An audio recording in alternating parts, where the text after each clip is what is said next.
The contract was 3 pages long, and Eloise Parish read every word of all 3. The 4th page, the settlement terms, she already knew by heart. Every woman in 2 counties who'd heard the Weld name spoken in church doorways knew what the 4th page said. Marry the heir, accept the money, endure whatever came after. She signed anyway, set down the pen, and when Bertrand Weld looked up from his side of the mahogany desk and asked if she had any questions, she said, "Just one. What does your son actually need?" That stopped him. She could see it. A man who had run a shipping company for 30 years, who had negotiated contracts with men twice his size and always come out even, suddenly uncertain what to do with a 27-year-old schoolteacher from Vermont who hadn't flinched once during the reading. "He needs to want to live again," Bertrand said at last. "I know that part," she said. "I mean specifically, what does he need from a person who is actually in the room with him?" He looked at her for a long time. Then he said, "No one has asked me that before." "No one?" "There were others before you. 4 of them." He paused. "They all asked about the settlement amount." "The settlement amount is fair," Eloise said.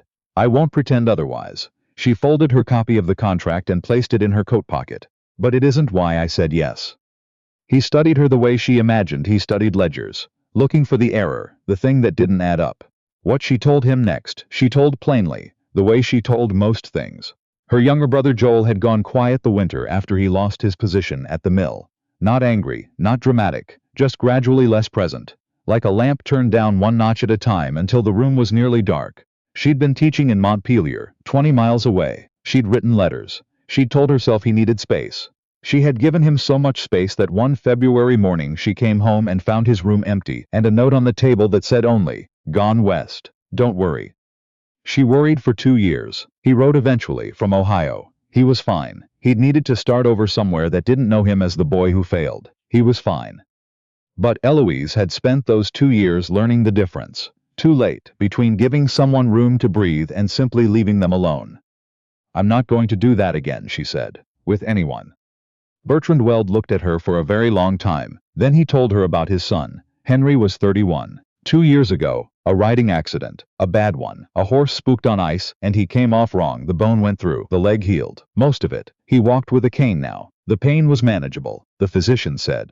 What was not manageable was that Henry had not received a visitor in 14 months. Did not come down for meals, and had told Bertrand on 2 separate occasions that he was no longer interested in the future. "He was a rider," Bertrand said. "Before. That isn't a hobby I'm describing. He trained horses. He had a reputation across 3 counties, and now he sits in that study and looks at the wall and tells me the man he was is gone." He pressed both hands flat against the desk. "I think the people in this house are killing him without knowing it. They tiptoe. They bring his trays and take them away. And they look at him like something already finished. And I think that look is teaching him to believe it." Eloise thought about Joel's empty room, about the letters she hadn't sent because she hadn't wanted to push. "All right," she said, "I understand." She signed the contract without reading the 4th page, because the number wasn't the reason she was coming, and she didn't want it in her head when she walked through the door. Weld House sat at the edge of working land in the Hudson Valley. Rolling fields, old oaks, a stone wall along the eastern edge that had been there longer than the house. The carriage let her out at the front gate on a Thursday in late September, and Eloise stood in the drive a moment with a single traveling bag and looked at the house the way she looked at problems. Steadily, without theatrics. The housekeeper, Mary, was a stout woman with the careful eyes of someone used to carrying information she wasn't sure she should share. She showed Eloise to the 2nd floor, to a room adjacent to what she called the East Study, the quarters Mr. Henry had taken over as his permanent rooms since the accident. "He doesn't come out much," Mary said, "except sometimes in the night when he thinks no one's about." "Does he eat?" "We leave trays. Most of it comes back." She paused. "He used to come down to the kitchen when he was a boy. He liked it when I made molasses biscuits. He doesn't come down anymore." She smoothed the edge of the coverlet unnecessarily. "The others, the women who came before, they all arrived cheerful, smiling like the situation called for it." She said it without cruelty, only fact. "He didn't take to it." "I wouldn't either," Eloise said. Mary looked at her for a long moment, and something in the woman's shoulders settled, just slightly, like a door that had been braced against wind and found the wind had stopped. The East Study was at the end of a long hall. Eloise walked the length of it that first afternoon and knocked. 3 times even. The kind of knock that means something. Silence. Mr. Weld, she said, my name is Eloise Parish. I arrived this afternoon. I'd rather introduce myself directly than have someone else do it. A pause. Take your time. She waited. 4 minutes, she counted without meaning to. She heard a chair creak, then footsteps.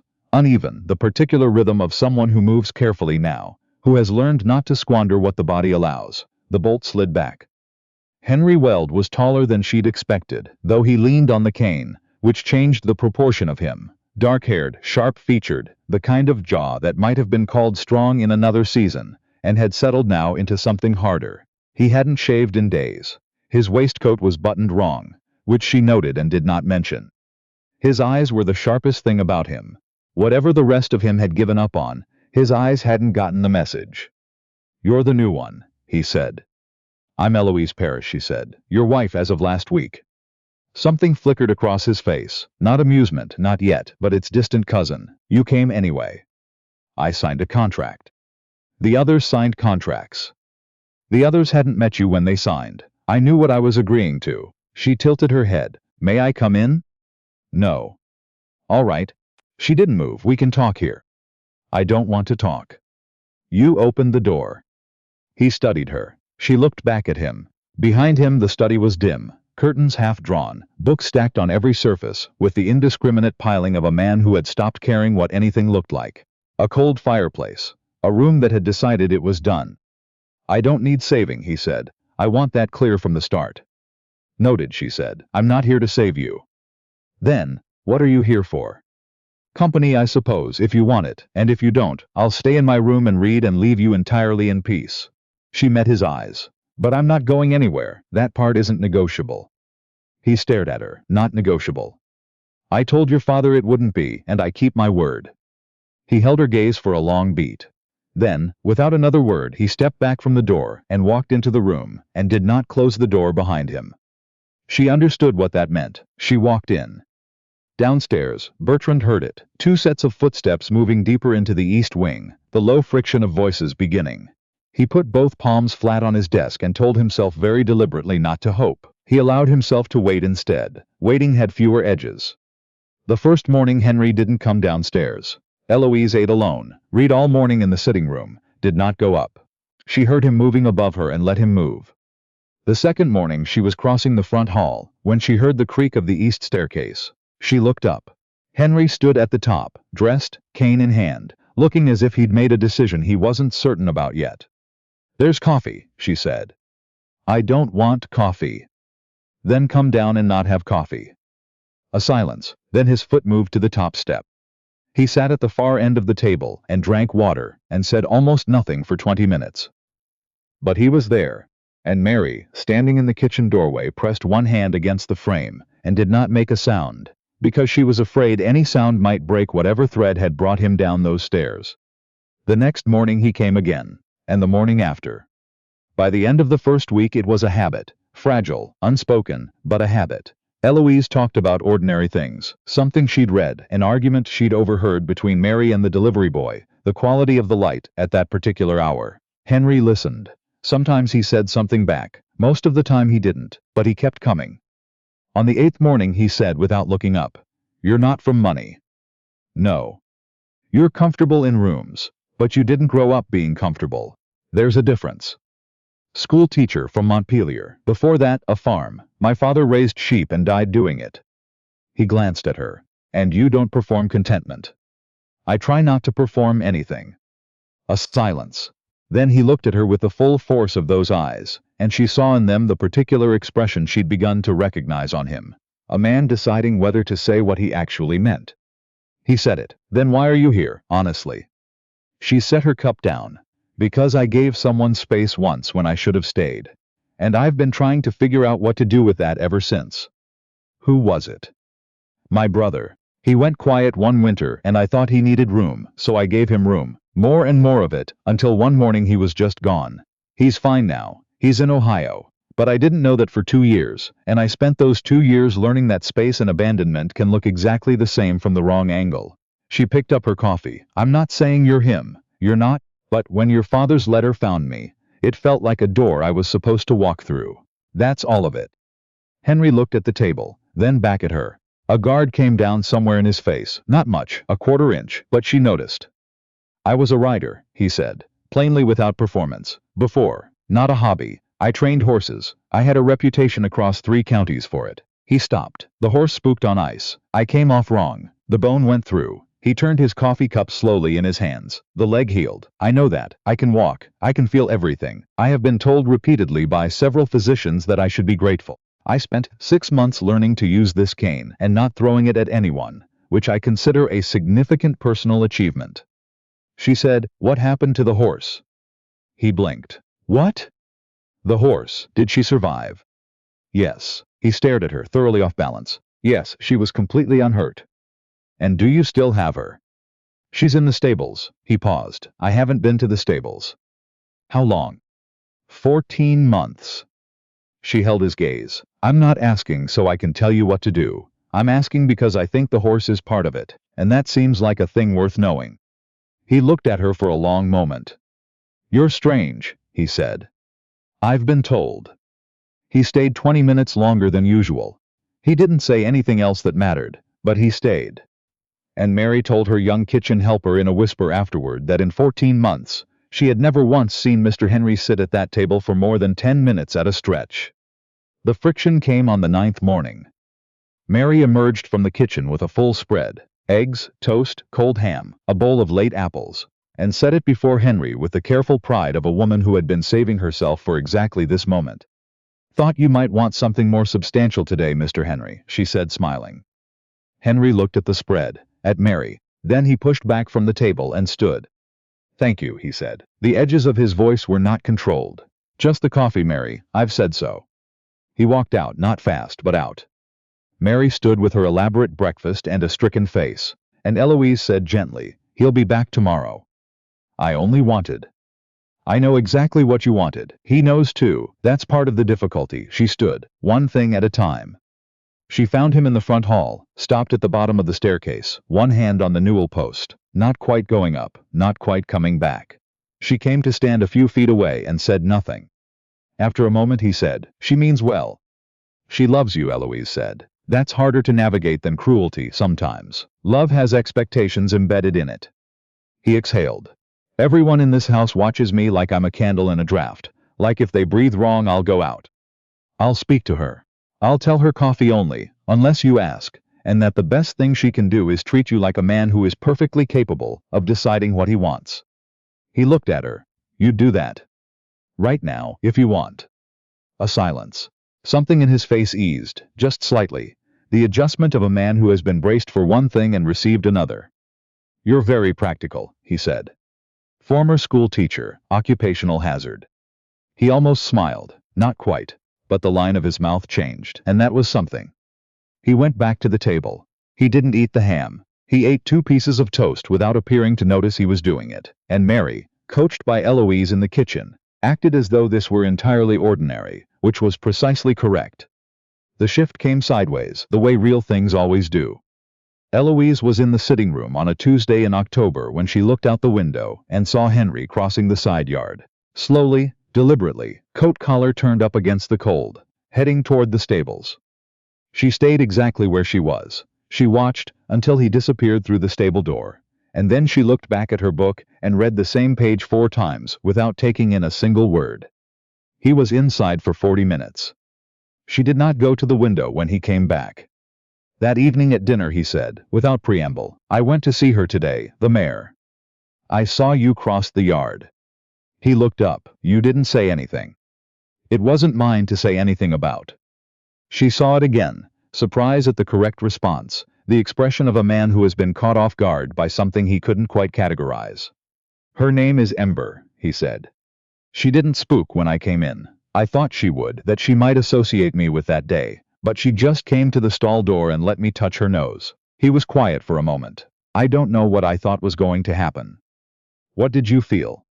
"Like myself," he said. For about 30 seconds, he picked up his fork. "That's longer than I've felt like myself in 14 months. I count it as something." "It counts as something," she said. He looked at her.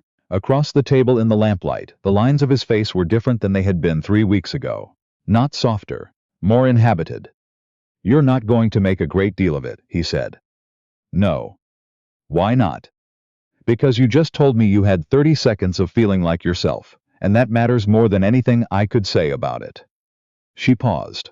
And because you seem like someone who needs to get there on his own terms, and speeches tend to make that harder. He held her gaze for a long time. Then he said, in a tone that had traveled some distance from the flat, careful voice of the first day, Eloise. Her first name in his mouth for the first time, not Mrs. Weld, not a formality, just her name, used the way people use names when they mean something by them. Still here, she said. Something moved through his expression, complicated and open, the look of a man who had not let himself look at another person directly in a very long time, and was doing it now and finding it both harder and more necessary than he remembered. His hand, resting on the table, moved 2 inches toward hers. Neither of them said anything about it. The money came out the way bad things always do, through a side door in the wrong season. Bertrand had been careful. Only his solicitor and his accountant knew the full settlement amount.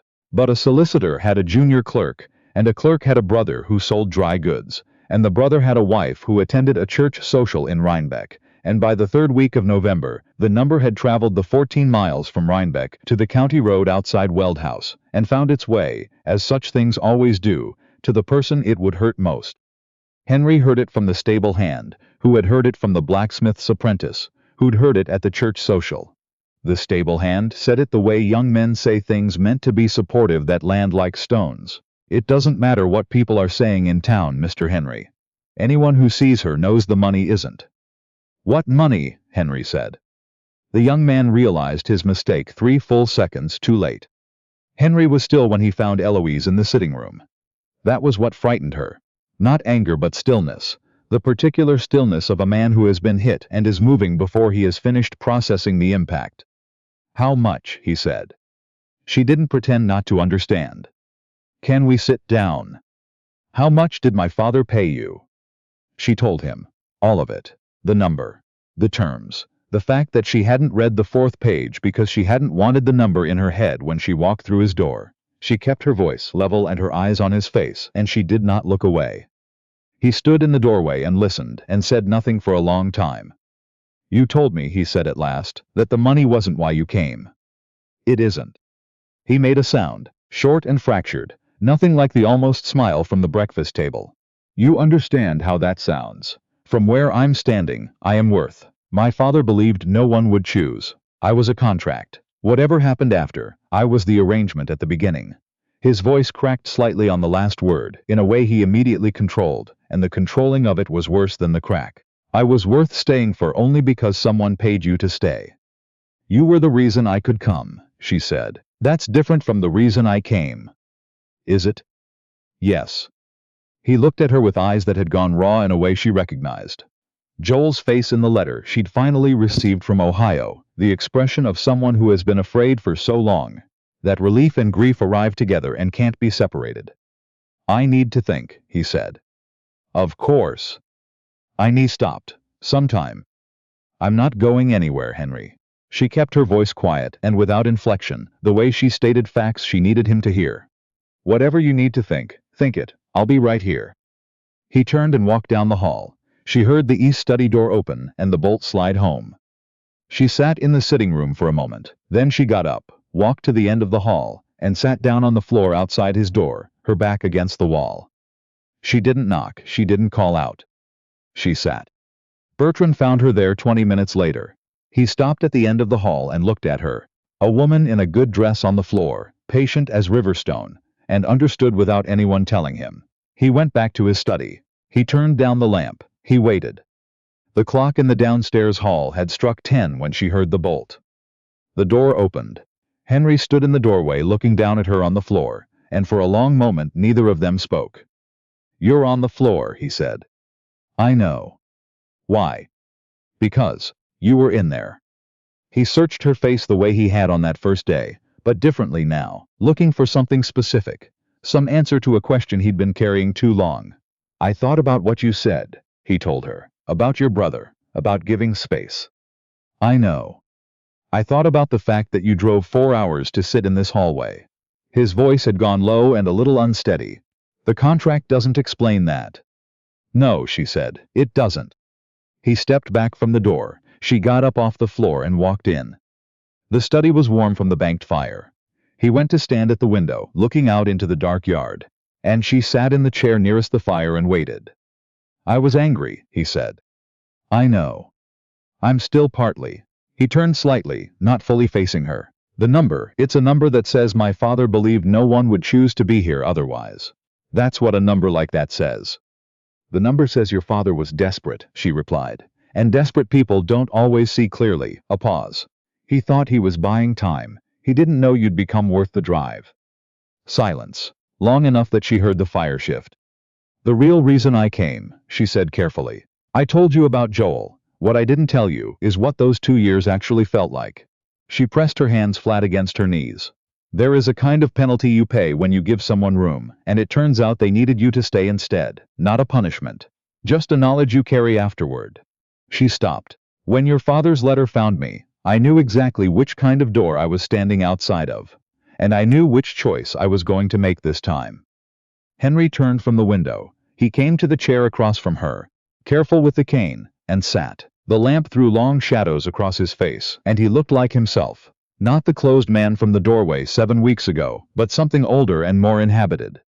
I'm sorry, he said, about what you carried for 2 years. She looked at him. That's not nothing, he said. The staying in your head, the letters, the not forcing it, that mattered to him, even if it didn't feel like enough to you. She had heard versions of that before, from her mother, from the pastor who'd visited the following spring. It had never reached her. From Henry it reached her, because he said it the way people say things when they have thought about them and mean them. Not as comfort but as a fact he had arrived at honestly. I'm not leaving, she said, quietly, flatly, the way she stated facts. I want you to understand that's a decision I made, not something your father is paying me to say. He held her gaze for a long time. I know, he said. The way he said it, low, a little rough, like something he'd talked himself out of saying and had decided to say anyway, meant something considerably past the surface of the words. He rode Ember for the first time in November, short and careful, in the east pasture. Eloise watched from the gate and said nothing when he came back flushed and stiff-legged and quiet, wearing an expression she had never seen on him before. How was it? She said. He looked at the gate then at her. Hard, he said, and good, both at the same time. That seems right, she said, and opened the gate. By December he came down to dinner every night. By February he was writing letters, answering correspondence, walking the property with the stable hand on clear mornings. And in March, Dr. Finch came out of a quarterly examination with a different quality to his step and said to Eloise in the upstairs hallway, his condition has stabilized considerably. His pain management has improved. His color is good. A pause. More significantly, he asked me last Tuesday whether his condition placed any restrictions on starting a family. Eloise went very still. He hasn't asked me anything like it in 2 years, Finch said. He picked up his bag and started down the stairs. I thought you ought to know. He paused on the landing. He hasn't asked me anything like it in 2 years, he said again, as if that were the point, which it was. He went down. Eloise stood at the top of the stairs, with her hand on the banister, and the afternoon light coming through the window at the end of the hall, and the knowledge of what she'd just heard settling into her slowly, the way warmth settles after a long cold. The east study door opened behind her. Henry was there. He'd heard enough. She could see it in his face. He came to stand in front of her, close enough that she had to look up slightly to hold his gaze, and she held it. I'm afraid, he said, plainly, without preamble, not of the leg. Not of pain, afraid of building something, letting it matter, and then losing it, asking you to be inside something that could fall apart. His voice was low and deliberate. That is the thing that frightens me, not the ending, the middle. She looked at him. I drove 4 hours in November rain to sit on a hallway floor, she said. You should have more confidence in my judgment by now. Something broke open in his expression, not dramatically, the way things break in stories, but quietly, the way they break in actual life. With the particular relief that looks like grief because it arrives just after a very long time of bracing. He put his hand against the side of her face. She let him. His palm was warm and careful and entirely his own, and she covered his hand with hers and held it there, and the hallway went still around them, and somewhere downstairs, Bertrand Weld heard the quality of the silence above him change, from absence to fullness, and sat back in his chair and let himself, for the first time in 2 years, exhale. Several years arranged themselves over Weld House and rearranged it gently. The East study became a working study again, books in order, a drafting table along the south wall where Henry had begun writing a manual on horse training, something he'd been meaning to do for 20 years. He rode 3 mornings a week. The cane was still there. There were days the pain was bad and days it wasn't, and he had stopped treating either as evidence of anything. Bertrand lived to see 2 grandchildren, which was more than the physician had predicted, and exactly what he had arranged a marriage to make possible. He died on a clear Sunday morning in early spring, in his own chair by the window, with Henry beside him and the sound of children in the yard below coming through the glass. Henry sat with him until the end and came out of the room steadily, the way a person moves when they are carrying something heavy, and have prepared for the weight, and know they will not put it down, only carry it differently with time. Eloise was at the bottom of the stairs. He came down and looked at her. "He's gone," he said. "I know." He put his hand over his mouth a moment, the way people do when they're holding something inside that wants to come out. "He told me 2 weeks ago that he never thought he was paying for a marriage. He said he thought he was paying for the chance to watch me live again." A pause. "He said that was worth any amount." "What did you say?" "I said he was right." She stepped forward and put her arms around him, and he leaned his face against her hair and shook once. The way people shake when something compressed finally finds direction.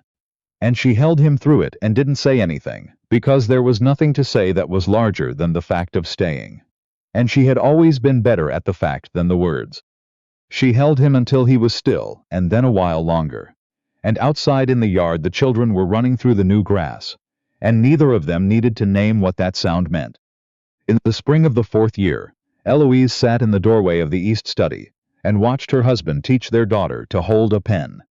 The girl was 3 years old, seated in Henry's lap at the desk, with an expression of total seriousness, the pen enormous in her small hand. Henry was guiding her fingers with the particular patience of a man who has relearned everything worth knowing one careful day at a time.